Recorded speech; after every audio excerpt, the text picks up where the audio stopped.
रात के 10 बज रहे थे।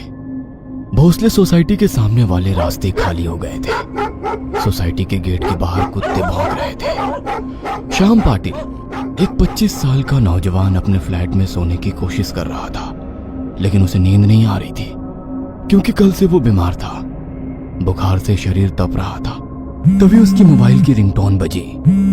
उसने टेबल पर रखा उसका मोबाइल उठाया और देखा तो वो उसके बॉस का कॉल था। उसने कॉल उठाया। Hello sir. हेलो श्याम, अपने क्लाइंट मिस्टर शाहने, उनको इसी रात फाइल पर तुम्हारी साइन चाहिए। मैंने कर दी है, अब बस तुम्हारी रह गई है। लेकिन सर, मैं तो बीमार हूँ, हिल भी नहीं पा रहा हूँ, ऑफिस तक कैसे आऊँ? श्याम बॉस की बात बीच में काटते हुए बोला। हाँ पता है, अपने बॉस को मत सिखा। मैंने मिस्टर शाहने की सेक्रेटरी मिस मनीषा जादव को तुम्हारा एड्रेस मैसेज कर दिया है। वो कुछ ही देर में तुम्हारे पास आएगी, साइन कर देना। लेकिन सर, कल कर दूं तो नहीं चलेगा क्या? जितना कहा है उतना कर, एक तो तुझे हर वक्त छुट्टियां चाहिए होती है।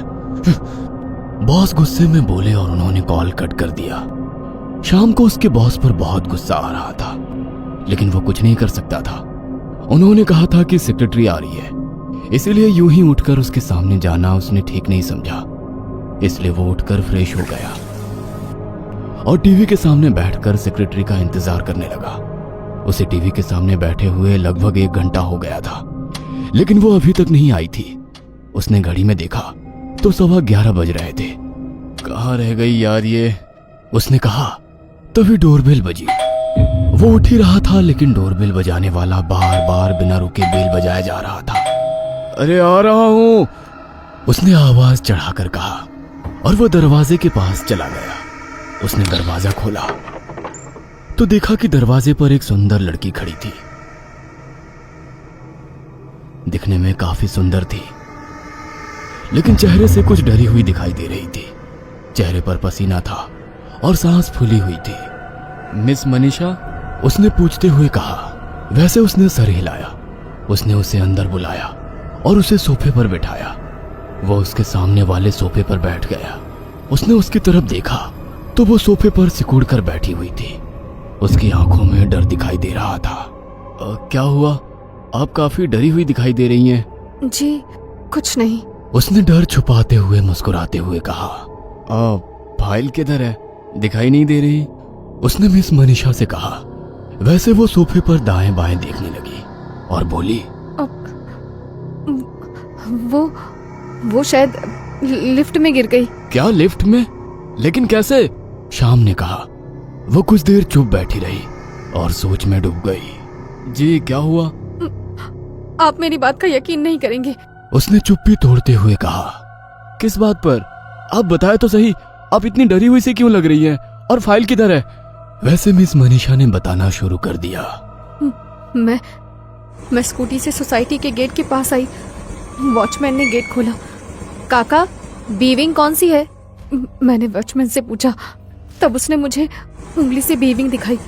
मैं वहां से निकल गई, लेकिन वो वॉचमैन पीछे से मुझे कुछ बता रहा था। मैं वैसे भी बॉस ने दिए हुए काम की वजह से परेशान थी, इसीलिए वॉचमैन को नजरअंदाज करके मैं बीविंग के नीचे आ गई। मैंने पार्किंग में स्कूटी पार्क कर दी। मुझे दूर से लिफ्ट दिखाई दी। मैंने 3rd फ्लोर सेलेक्ट किया और लिफ्ट एक झटके के साथ ऊपर बढ़ने लगी। लिफ्ट ऊपर जा ही रही थी कि तभी मुझे लिफ्ट में मेरे पीछे एक छोटी बच्ची की रोने की आवाज़ सुनाई दी। मैंने चौंक कर मुड़कर देखा तो एक 3 से 4 साल की लड़की कोने में मुंह डाले जोर जोर से रो रही थी।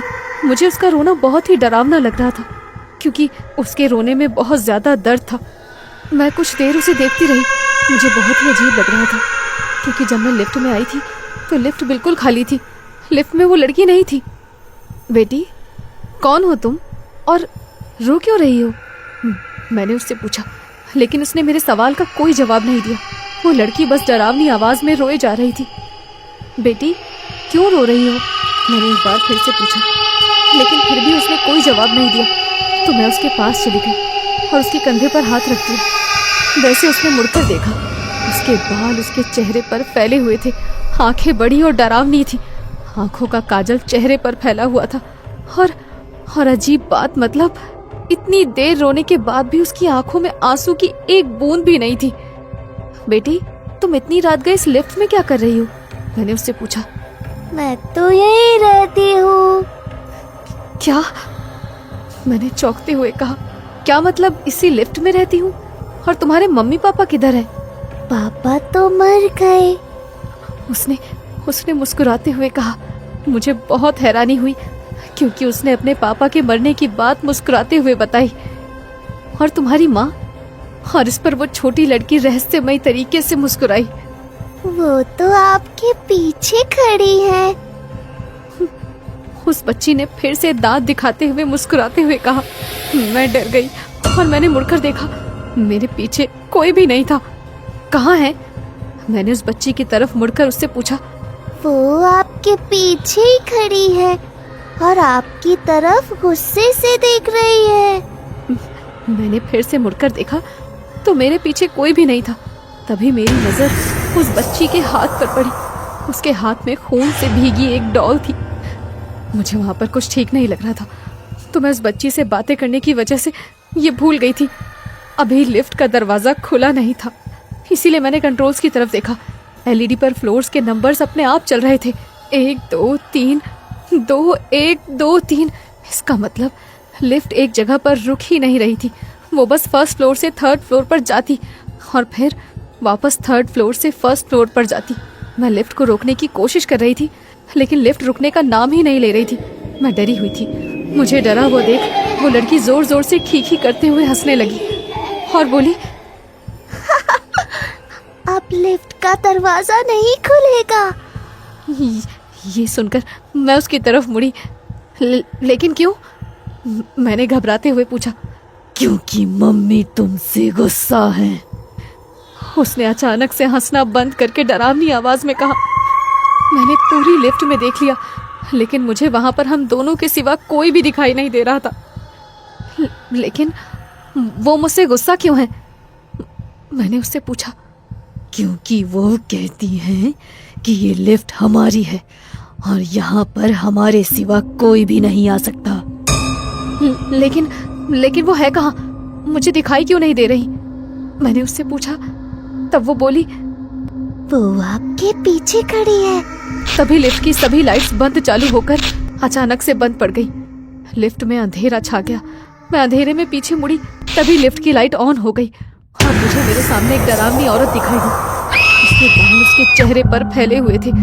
उसका सिर बीचों बीच से चीरा हुआ था और उससे खून बह रहा था। उसका पूरा चेहरा खून से सना था। उसे देखकर मेरे मुंह से चीख निकल गई। मैंने मुड़कर बस उस छोटी बच्ची की तरफ देखा। छोटी बच्ची का चेहरा और शरीर खून से भीगा था। उसका चेहरा फूटा हुआ था, जैसे कि किसी ने उसके चेहरे पर कुछ मार मार कर उसका चेहरा फोड़ दिया हो। मैं समझ गई कि वो दोनों इंसान नहीं है बल्कि कोई भूत प्रेत या फिर आत्माएं हैं। मैं लिफ्ट की दीवार की तरफ पीछे हटने लगी। वो दोनों माँ बेटी मेरी तरफ आगे बढ़ने लगी। मैं बहुत डर गई थी और उसी वक्त मैं बेहोश हो गई। पर जब होश आया तो मैं लिफ्ट के बाहर थर्ड फ्लोर के फर्श पर पड़ी थी। मैं वहां से उठी और सीधे आपके फ्लैट की ओर भाग कर आई। मिस मनीषा ने अपने साथ घटी सारी घटना शाम को बता दी लेकिन वो मिस मनीषा को कुछ भी नहीं कह रहा था। वो बस उसकी तरफ देख रहा था। क्या हुआ? आपको मेरी बातों पर यकीन नहीं हो रहा ना? मुझे पता था आप यकीन नहीं करेंगे, इसीलिए मैं आपसे ये बात छुपा रही थी। क्या है उस हॉन्टेड अपार्टमेंट का राज? ये जानने के लिए इसका पार्ट 2 जरूर देखें। अगर आपको हमारी ये कहानी पसंद आई हो तो इसे लाइक और शेयर करना ना भूलें।